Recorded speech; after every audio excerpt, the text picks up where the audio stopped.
Good evening once again, ladies and gentlemen. I'm Alan Iden here at the first session of Winchester's spring 2026 town meeting here at the high school. As you may have just heard, town meeting just adjourned for the night until Thursday. So let's do a recap of what we've seen and heard tonight. We started with the usual ceremony with the posting of the colors and the Pledge of Allegiance with the Girl Scouts. We heard a tribute to three community members lost since fall town meeting. That'd be Officer Kevin Mon, John Lane of Lane Funeral Home, and Bob Johnson, a town meeting member for 43 years. Also paid tribute to Mark Toogood, the recently retired assistant town manager with 43 years of service to the town. As usual, we'll start with the report of the town officials. We heard from the select board. Anthea Brady, the chair, talked about the personnel changes. The failure of the override meant a lot of extra work to balance the budget. There's a hiring freeze, including summer help for the DPW, and referred to the increases in costs for health insurance. She also said that many other towns, including Arlington next to us, had passed overrides. Heard from the FinCom chair, Derek Ross, who said it was an interesting year. He said the town is on track to be on its FY26 budget, which ends, of course, in June, but there is a growing deficit. He said the State of the Town Committee got a lot of the town committees together to work together on the $171 million budget. He said the town's not in a bad place, but they still have $900,000 to work through before next Monday when we start considering, town meeting starts considering financial issues. He said we have $21 million in free cash. Does not want it to go. It definitely does not want to go below $10 million because it would affect the town's credit rating. School committee chair Tim Matthews said a new reality will affect students and parents, meaning the failure of the override. He said the school committee came up with a new vision statement, and that the school department, and students are still feeling the effects of COVID 6 years later because of the interruption in learning.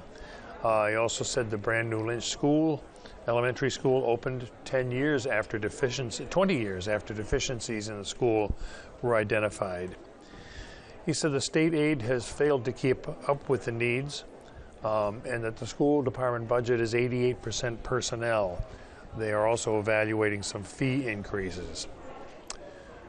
Chris Sr., our new town manager, said town meeting is the high point of the democratic process. He's only been in town in this position for 15 weeks. He said the town's AAA bond rating is secured and the town has received $400,000 in grants. But the town also needs to find non-property tax revenue. And the town will begin feeling the real impact of personnel reductions. But he commented on the fact that we'd had a tough winter, and many thanks to the staff, especially DPW and police and fire, for getting us through that. After the recess, we heard a report from the planning board on the status of the Converse Place project and some other projects, and that they're going to be looking at a review of the town's zoning bylaws. Again, that was a report, so all these were reports and just passed as put on file. Skipped to Article 6 because some of the articles were on the consent agenda. Article 6 was to amend the Board of Health regulations to allow them to review rules for recreational camps here in town. That passed. Article 7 was a proposal to assess a 6% town revenue tax on Airbnb short-term rentals. So the state gets 5% now, and it would mean about $14,000 in extra revenue to the town. Also passed.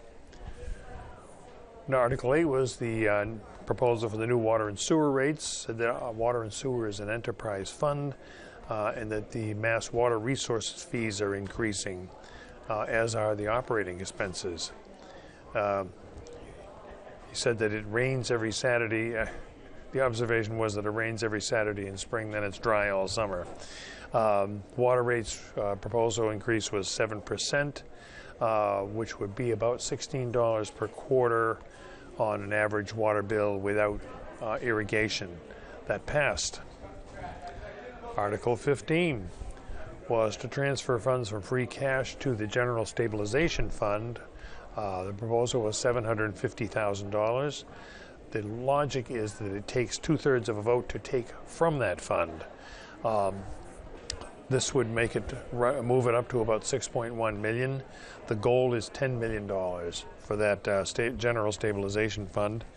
That passed.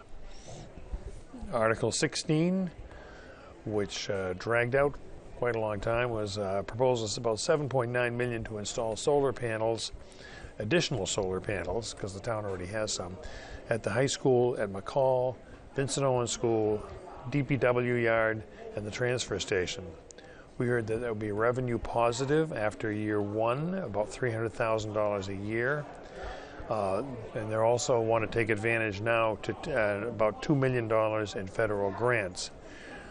This is not using free cash. This is a bonded. It would be borrowed, but there would still be a net positive effect even after paying interest on the bonds. They said we heard it would be about $7.3 million in savings over 25 years. A lot of debate on this. Not really understanding why there was so much debate, but there was a motion to amend it put forward by Chris Nixon to add the Ambrose School to that. He says the Ambrose School is now 21 years old, and that passed, as did the entire article to add these solar panels to town buildings. And we almost heard the capital planning report, and then town meeting decided it was too late, and that's being postponed till Thursday. So that's our recap of this first session of Winchester's Spring 2026 Town Meeting here at the Winchester High School. For all of us at WinCam, we thank you for watching. I'm Alan Iden. Have a good night.